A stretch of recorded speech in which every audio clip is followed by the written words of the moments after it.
Vamos ler a palavra do Senhor na carta do apóstolo Tiago, capítulo 5, versículo 13.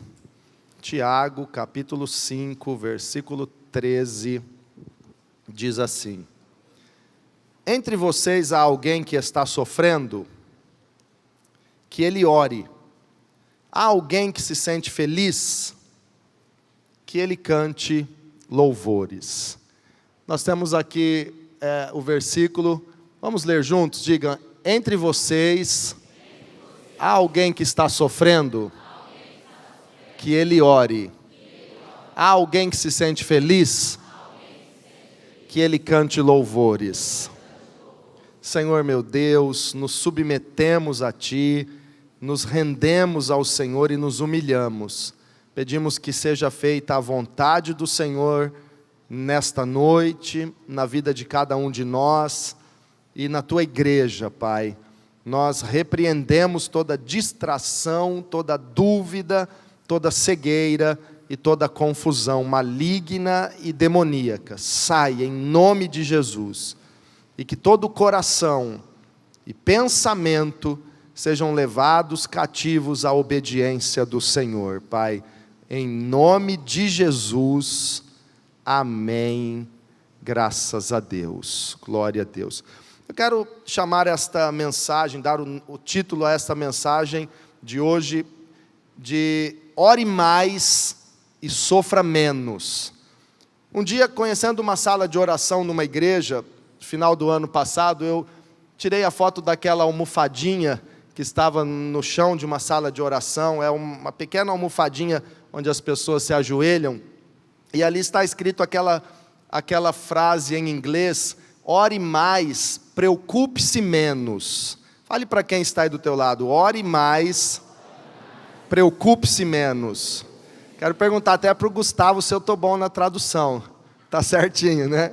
E eu comecei a meditar nisso e pensar nessa frase dessa almofadinha de oração.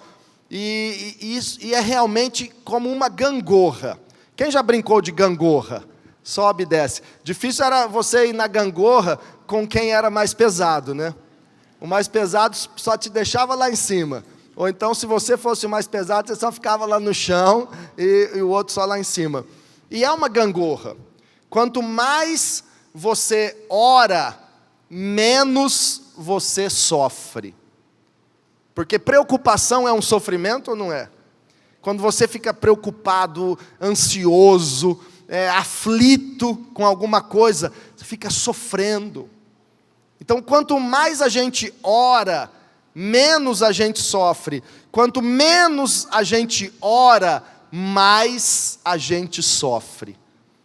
E eu comecei a ver isso e olhar para a palavra de Deus. O apóstolo Tiago, inspirado pelo Espírito Santo, neste versículo que lemos, faz uma pergunta muito direta e traz uma resposta muito clara de Deus a esse respeito. A pergunta da palavra de Deus é: está entre vocês há alguém que está sofrendo? Então pare para pensar um segundinho. Alguma coisa tem feito você sofrer? Você está preocupado ou aflito com qualquer coisa nesses dias? Então Deus nos pergunta: entre vocês há alguém que está sofrendo? Que ele ore. E entre vocês há alguém que está feliz, que se sente feliz? Cante louvores. Então a palavra de Deus nos chama à oração. E nós vamos ver na palavra de Deus como isso realmente funciona. Primeiro eu quero falar com você a respeito do que Jesus falou sobre oração. Quem já leu Mateus capítulo 6 sabe que Jesus disse: e você, quando orar, entre no seu quarto, feche a porta, fale em secreto com o teu pai, que ouve e vê em secreto, e ele te recompensará. Quando Jesus falou isso lá em Mateus capítulo 6, entra no teu quarto e fala em secreto com Deus, a palavra no grego é tameion. Repita comigo: tameion. Já estamos aprendendo um pouquinho de grego. A palavra tameion, em grego, ela significa e foi traduzida na Bíblia de 4 maneiras. Primeiro, esconderijo de tesouros.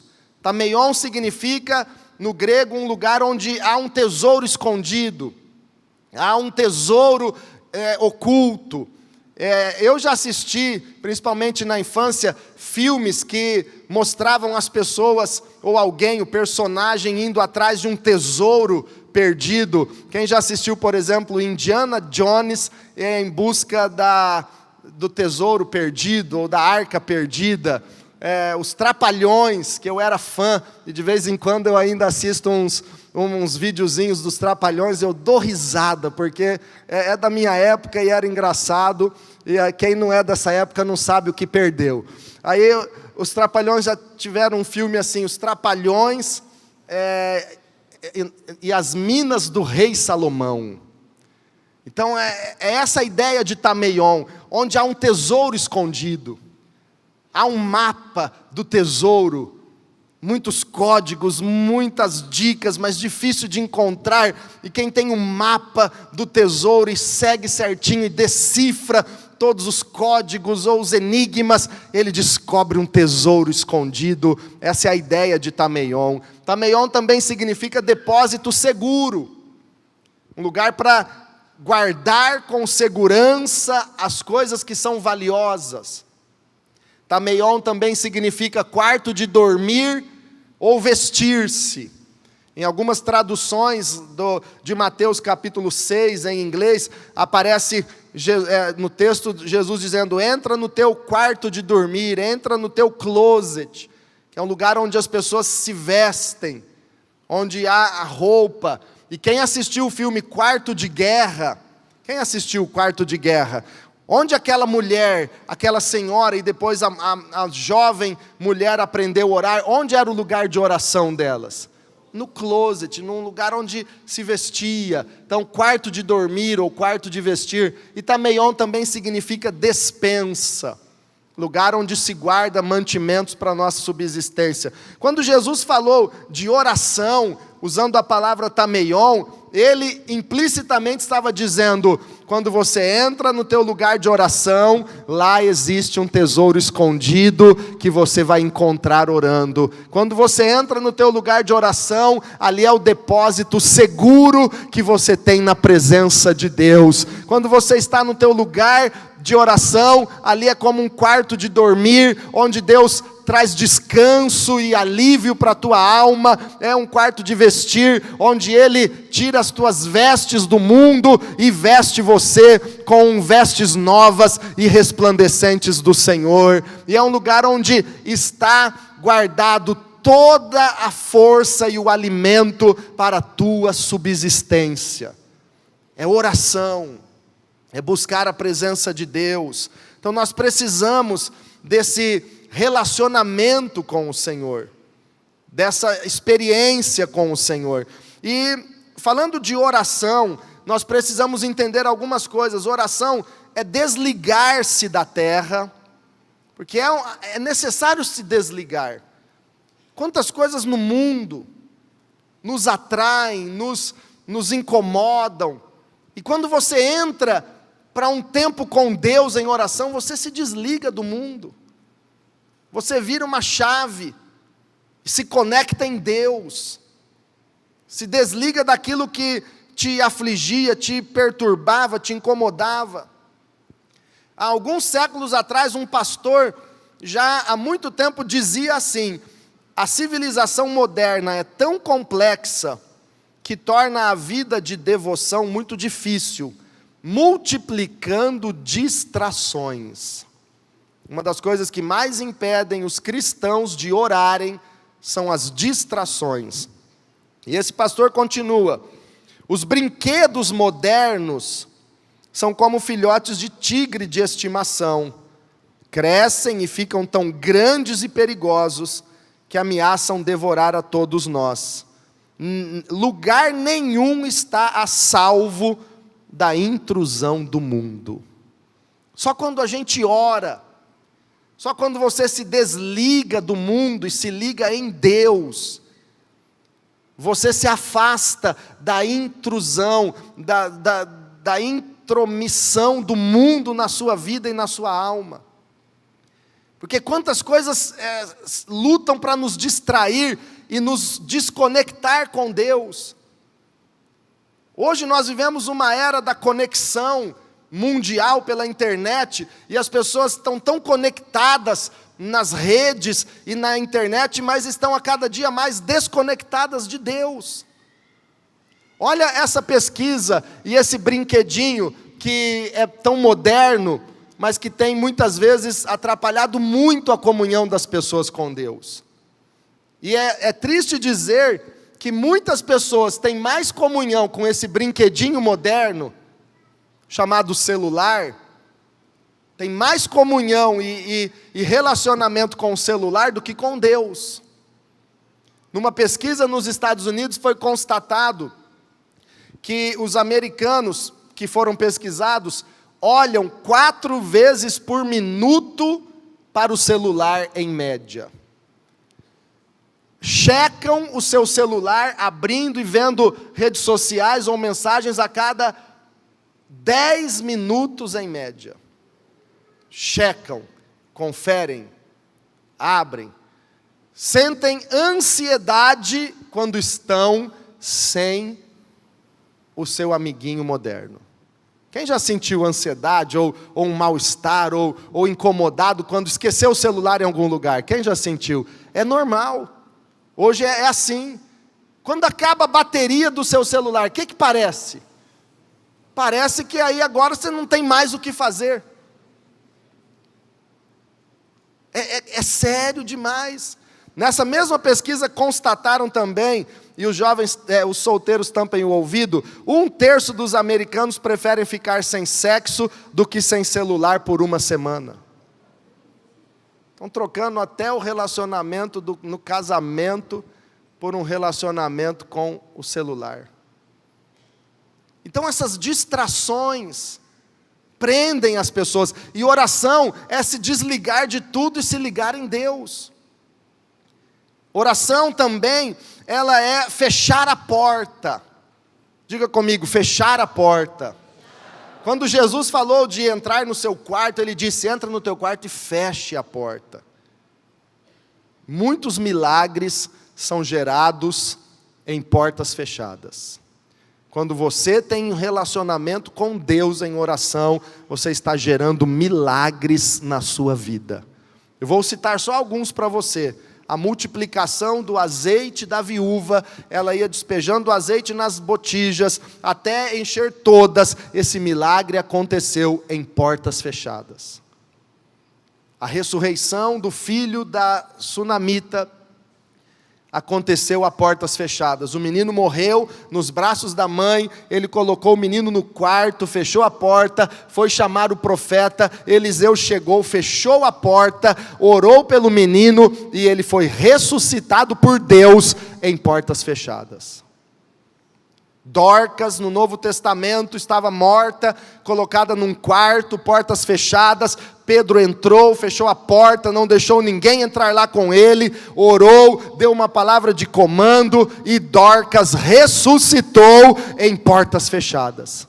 Sabe o que acontece quando você entra no teu lugar de oração, de comunhão com Deus, e fecha a porta? Ali você está gerando milagres, e milagres, milagres e mais milagres sobre a sua vida, porque milagres são gerados em portas fechadas. Então oração é fechar a porta, experimentar o melhor de Deus. Oração também é um recolhimento para dentro, porque a nossa alma está acostumada só conviver com o exterior, se comunicar, ver, ouvir, falar, visualizar. E quando você ora, você se recolhe para dentro, para o seu interior. Porque onde Deus está? Onde Deus habita? Onde o Espírito Santo habita, irmãos? Dentro de nós. Quando a gente se depara com uma pessoa endemoninhada, que é uma pessoa possessa por espíritos imundos, onde estão os demônios? Dentro da pessoa. A gente expulsa e diz: sai. Agora pense na habitação do Espírito Santo na vida do crente. Onde o Espírito Santo está? Em nós. Então, quando a gente ora, nós estamos entrando num momento de comunhão com Deus e recolhendo a nossa alma do externo para o interno. Madame Guyon, já no século XVII, dizia: embora o recolhimento seja difícil no começo, devido ao hábito que a alma adquiriu de estar sempre no exterior, o processo vai se tornando fácil. Parte pela força do hábito, parte por causa de Deus, cuja vontade é se comunicar com seus filhos amados, e parte por causa do júbilo experimental da sua presença. Então no começo é difícil, você tenta começar a orar, e vem aquela vontade, levanta e vai fazer tal coisa. Você prepara um lugar e um tempo, e você diz: eu vou ficar aqui meia hora buscando a Deus. Você começa a orar, vem um pensamento, abre o celular e vê a rede social. Manda uma mensagem para tal pessoa. A alma não quer o recolhimento, a alma quer comunicar-se com o exterior. No começo é difícil, mas você persevera, você vai lutando, vai adquirindo um hábito e vai se tornando a cada dia mais fácil. Deus quer esse momento com você, e então Ele vai fortalecendo tua vida, e aí você começa a experimentar o prazer da presença de Deus, e aí começa a acontecer que você não consegue mais ficar sem o seu tempo de comunhão e de oração com o Senhor. Aí não consegue ficar mais. Deus quer gerar em nós um amor e uma paixão tão grande por Ele, a ponto de você se sentir ansioso, incomodado, se você não orou naquele dia, muito mais do que se for para ficar sem o celular naquele dia. Comunhão com Deus, intimidade com Deus. Quero ler com você Isaías capítulo 45, versículo 3. Nós temos aqui no telão a imagem de um baú brilhando, dourado por dentro. Esse baú deve estar cheio do quê? De ouro, um tesouro valioso. Esse baú está cheio de riquezas. Olha o que Deus nos diz em Isaías 45, versículo 3. Darei a você os tesouros das trevas, riquezas armazenadas em locais secretos, para que você saiba que eu sou o Senhor, o Deus de Israel, que o convoca pelo nome. Esse texto tem algumas coisas muito sérias. Deus está prometendo tesouros das trevas, mas entenda bem, não é trevas falando de coisas demoníacas, coisas do diabo, não. Tesouros que estão escondidos, tesouros que ainda estão ocultos, onde não há luz, onde você ainda não enxergou, onde você ainda não encontrou. Riquezas armazenadas em locais secretos, riquezas gloriosas da fé, da palavra, do poder, da bênção de Deus para a sua vida. E Deus está prometendo tesouros escondidos e riquezas armazenadas no local secreto. E Deus está dizendo assim: eu darei isso a você. Veja que não é merecimento, é graça de Deus, porque tudo o que nós recebemos de Deus, nós recebemos pela graça do Senhor, mediante a fé. Deus não está dizendo assim: você está merecendo, eu vou te dar. Deus está prometendo: eu darei a você. Quantos querem que Deus dê a você aquilo que você não merece, mas Ele tem para dar, pela graça abundante dEle? Quantos querem? Deus está dizendo: eu darei a você. Só que eu darei a você isso onde? No local secreto,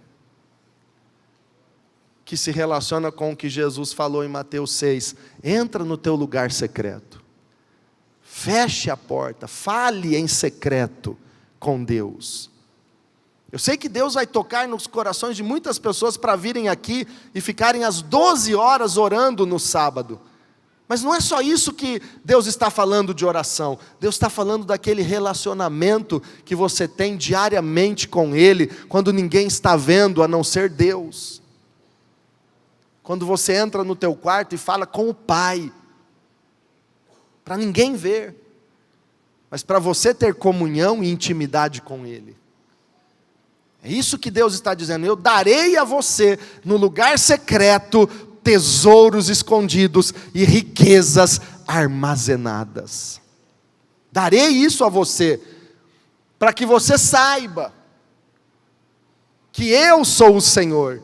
Aí você vai experimentar tanto de Deus, que você vai saber na tua vida, não porque alguém vai dizer, não porque os outros vão dizer, mas você vai experimentar, você vai saber por experiência e relacionamento com Ele, você vai saber que Ele é Deus, que Ele é o Senhor em todas as áreas da sua vida, e que Ele o convoca pelo nome para o seu lugar secreto de oração. Ele está chamando você pelo nome. Ele está dizendo: venha, tu és meu, venha ao meu encontro, no lugar secreto, no lugar onde você receberá coisas maravilhosas e insondáveis que ainda não conhece.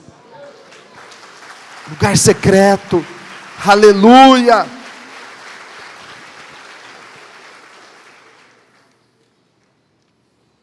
Quais são os efeitos práticos de uma vida de oração? Quando você começa a orar, começa a frequentar o teu lugar secreto e buscar a Deus, algumas coisas acontecem. Primeiro, paz interior. Coloque a mão assim à altura do seu coração e diga: paz interior. Quando você começa a orar, Deus te dá uma paz tão grande, que mesmo que a situação não mude, você vai ficar em paz. Não importa se mudou ou se não mudou o problema. Veja bem o que nós estamos ensinando na palavra de Deus nessa noite. O pastor está dizendo assim: então, quem está sofrendo é porque não ora. Quem tem problemas é porque não ora. Não. Ou quem ora não vai ter problema. É isso que a Bíblia está dizendo e o pastor está dizendo? Se eu orar eu não vou ter problemas? Não é nada disso. Deus está nos dizendo: está alguém sofrendo? Ore. E eu estou te dizendo: ore mais e sofra menos. Por quê? Porque o problema pode continuar o mesmo. Mas quando você começa a orar, Deus enche o teu coração de paz, aí você tem paz na hora do problema. Eu não estou dizendo que se você orar, você não vai ter mais problemas, mas eu estou dizendo que se você orar, você vai passar pelos mesmos problemas, grandes ou pequenos, só que você vai passar diferente, você vai ter paz, aquilo não vai te fazer sofrer, porque o sofrimento vai diminuir e você vai ficar em paz na presença de Deus. Quer um exemplo prático? Jesus e os apóstolos passaram pelo mesmo problema, pela mesma tempestade no mar da Galileia. Jesus e os discípulos no barco, atravessando o mar da Galileia, e uma tempestade se levantou. Como é que estavam os discípulos? Desesperados, apavorados, com medo, dizendo: o barco vai afundar. Pegavam água e jogavam para fora, e tentavam segurar o barco de qualquer jeito. Segura aqui, segura ali, olha, tira tudo que for possível. Ah, meu Deus, nós vamos afundar. E no mesmo barco, na mesma tempestade, estava Jesus com eles. Como é que Jesus estava? Dormindo no barco, quando os discípulos estavam no desespero. Jesus tinha paz interior. É isso que significa: ore mais e sofra menos. A tempestade pode ser a mesma, irmão e irmã, mas o sofrimento é diferente. Porque quem ora mais, Deus enche o coração com uma paz que aí não dá para entender o que está acontecendo, o que aquela pessoa tem, que ela está passando por essa tempestade, o barco dela está quase afundando, mas ela está dormindo, ela está em paz, não dá para entender. Eu contei agora há pouco aqui que a Júlia, não sei se a Júlia está aqui no diaconato, mas a Júlia Pessim, uma diaconisa da igreja, ela passou ano passado por um câncer muito agressivo, e quem conversava com ela, até os médicos ou irmãos, todo mundo, até pessoas de fé que conversavam com ela, dizia assim: não dá para entender a Júlia, passando por tudo isso, jovem assim, uma situação tão grave, como ela está bem. Ela não deixou o diaconato, ela não deixou nem um dia de dirigir a alvorada de oração, que ela é responsável aos domingos de manhã. Ela fazia um tratamento num dia, tinha que ficar de repouso não sei quanto tempo, no outro dia ela já estava no culto, não deixou a célula, não parou nada do que Deus havia lhe confiado, não dava para entender. Mas era uma paz no interior tão grande, que não dava para entender. Só recebe quem ora e busca e confia nesse Deus que é o príncipe da paz e que enche o nosso coração de paz. Eu quero ler Filipenses no capítulo 4, para que a gente possa entender um pouquinho mais sobre isso. Filipenses, capítulo 4, versículo 6, diz assim: não andem ansiosos por algumas coisas, ou coisa alguma. Não andem ansiosos por coisa alguma. Irmãos, isso é difícil. Porque vamos falar sinceramente, tem coisas que nos deixam preocupados, ansiosos, aflitos. Mas Deus está dizendo: não ande ansioso por coisa alguma. Não é o pastor Valério que está te dizendo, é Deus. Não andem ansiosos por coisa alguma, mas em tudo, olha só, no quê? Em tudo façam o quê? Pela oração e súplicas, com ações de graças, apresentem seus pedidos a Deus. O que a palavra de Deus está dizendo? Ore mais, preocupe-se menos. Ou então você faz a opção, preocupe-se mais porque ora menos. Então ore mais, não fique ansioso por nada, e em tudo ore, pela oração e súplicas, com gratidão, com ações de graças. Apresente seus pedidos a Deus, e a paz de Deus, que excede todo entendimento, olha o resultado, olha a paz, e a paz de Deus, que excede todo entendimento, vai fazer o quê? Guardará os seus corações e as suas mentes em Cristo Jesus. É uma paz que não dá para entender, ela é acima do entendimento, ela é incompreensível, é uma paz inexplicável. É a paz que Jesus prometeu dizendo: deixo-vos a paz, a minha paz vos dou, não vou lá dou como o mundo a dá, não se turbe o vosso coração, não se atemorize. Paz interior. Aí não tem nada a ver com a mudança ou a não mudança da situação, tem a ver com o que Deus faz no teu interior. Em segundo lugar, irmãos, quando você começa a orar e buscar a Deus, acontecem mudanças de situações. Diga comigo, a situação vai mudar através da oração.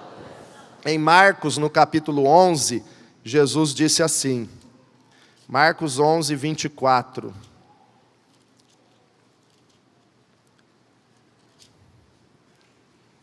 Portanto, eu lhe digo, tudo o que vocês pedirem em oração, creiam que já o receberam, e assim lhes sucederá. A oração tem poder para mudar a situação.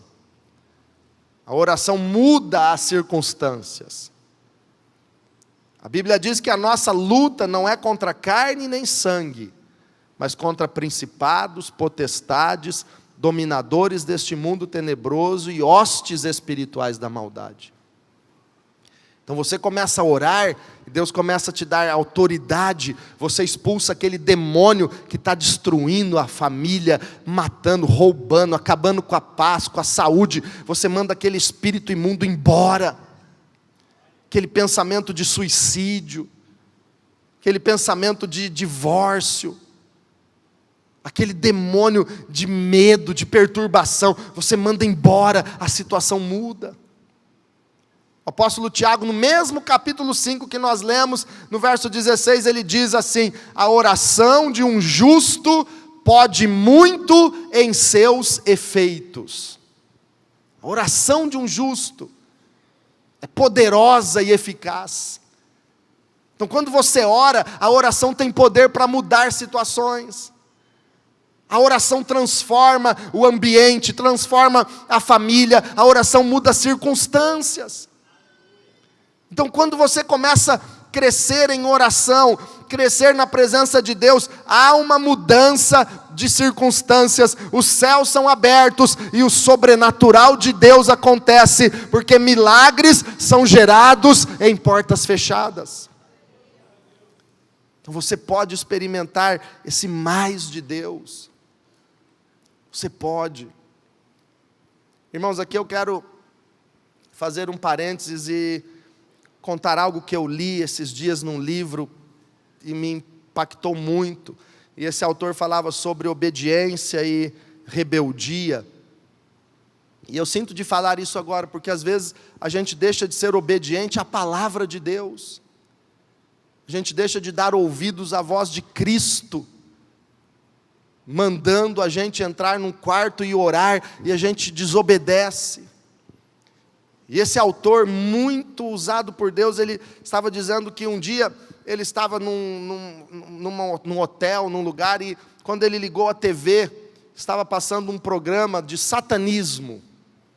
E como de costume, ele já ia tirar do canal rapidamente, como ele aconselha, e eu também aconselho, porque a gente não tem que ficar enchendo a nossa cabeça de coisas do diabo, a gente tem que renovar a nossa mente com a palavra de Deus, porque é a palavra de Deus que nos renova. Tem gente que só quer ficar sabendo o nome de tudo quanto é demônio, de tudo quanto é coisa do inferno, e às vezes não conhece nem o nome de Deus e a vontade de Deus para a sua vida. Mas naquele dia ele falou que Deus mandou ele assistir um pouco, e ele ficou atento naquilo que estava passando num programa de satanismo. E o apresentador disse assim: olha, na Bíblia de Satanás, porque o satanismo tem uma Bíblia, e isso é terrível. Um dia eu e a pastora Débora estávamos num aeroporto esperando um avião, e uma pessoa que estava ao nosso lado, falando no telefone, passando o e-mail dele para outra pessoa, disse assim: olha, meu e-mail é tal, ponto, igreja de Satanás. Eu disse assim, e irmãos, era um homem de boa aparência, bem vestido, igreja de Satanás. E aquele programa, o apresentador começou a dizer assim: olha, o primeiro mandamento da Bíblia satânica é: faça sempre a sua própria vontade. E eu sinto de dizer isso, não sei porquê e para quem, mas quem vive buscando a sua própria vontade, está obedecendo o primeiro mandamento da Bíblia de Satanás. Mas a Bíblia Sagrada, a palavra de Deus nos ensina a dizer: Senhor, faça a tua vontade e não a minha vontade. O meu prazer é fazer a tua vontade, ó Deus, e não a minha própria. Então cuidado com enganos de Satanás, que aprisionam você na rebeldia, na desobediência, e na sua vontade própria e pessoal. Cuidado. Tome cuidado. Quando nós oramos também, terceiro lugar, Deus nos prepara para aquilo que Ele quer fazer. Diga comigo, preparação pessoal. É muito importante nós entendermos isso, porque Deus tem grandes coisas para nós. E neste ano dos sonhadores, qual sonho é o maior? Os seus ou os sonhos de Deus para você? Quem crê que são os sonhos de Deus? Aleluia! O Senhor disse lá em Isaías: os meus pensamentos são mais altos do que os seus pensamentos, os meus caminhos são mais altos do que os seus caminhos. Em Efésios a Bíblia diz que Deus nos dá infinitamente mais do que pedimos ou pensamos. Então os planos de Deus a seu respeito são muito maiores do que os seus. Mas tem um princípio de Deus que Ele não quebra. Ele não nos dá mais do que nós podemos receber. Ele não nos dá tentação maior do que nós temos força para aguentar. Ele não nos dá lutas maiores do que nós podemos suportar. E Deus é fiel. Se alguém chegar para você dizendo assim: a minha luta, o problema que eu estou passando é mais forte do que eu posso aguentar. Ei, não. Eu caí nessa tentação porque foi mais forte do que eu podia suportar. A Bíblia diz que Deus é fiel e não nos deixa ser tentados mais do que podemos suportar. Por outro lado, Deus também não nos dá bênçãos e tesouros escondidos. Ele não nos dá mais do que nós podemos suportar. Então Ele tem que nos preparar. Ele nos prepara para receber o que Ele tem para nós.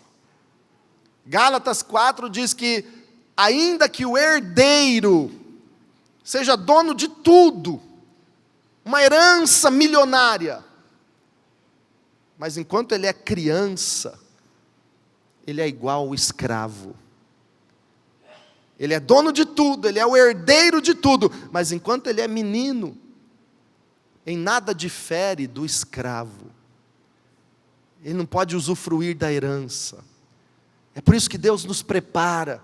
Quando você está orando, Deus está preparando você, Deus está fortalecendo o teu emocional, Deus está fortalecendo tua visão, Deus está te dando força espiritual, aumentando tua autoridade, Deus está renovando a tua alegria, Deus está livrando você da soberba, Deus vai tratando com você em áreas que só o Espírito Santo pode sondar, que nem você mesmo conhecia. Ele vai edificando você, você vai orando, quem ora no Espírito edifica-se a si mesmo, aí vai edificando, vai construindo um templo fortalecido, para Ele derramar tudo aquilo que Ele quer derramar na sua vida.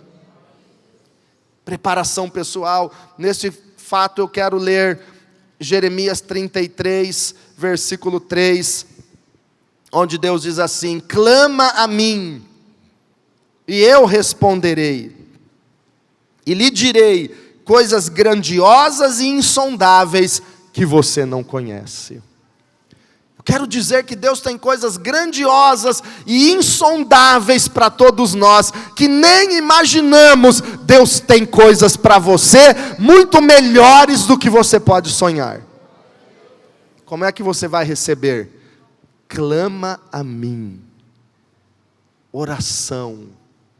Você vai clamando, Deus vai te preparando, e na hora Ele entrega nas tuas mãos, e você é abençoado com aquilo que Deus tem para te dar. E por último, irmãos, para encerrar, quando a gente começa a orar, nós geramos intimidade com Deus. Fale para quem está do teu lado: Deus chama você para ter intimidade com Ele. Uma das coisas mais necessárias na vida cristã é conhecer Deus. Jesus disse que a vida eterna é esta: que conheçam a Ti, ó único Deus, e a Jesus Cristo, a quem enviaste. Vida eterna é esta. Qual é a vida eterna? Conhecer a Deus. Mas hoje as pessoas se importam em conhecer tantas coisas e menos Deus. As pessoas conhecem religião, as pessoas têm tradições religiosas, mas não conhecem Deus. Cristãos que não conhecem o seu Pai. Chamam de Pai, mas não o conhecem. Deus nos chama para a intimidade. E qual é o maior tesouro que nós encontramos no lugar secreto? É o próprio Deus. É a presença dEle. O maior tesouro, a maior riqueza que você vai encontrar no teu lugar secreto é a presença gloriosa de Deus ali, enchendo aquele lugar com a bondade, com a presença, com a glória dEle. Isso é incomparável. Isso é maravilhoso. E eu quero finalizar lendo o Salmo 103. Salmo 103, versículo 7.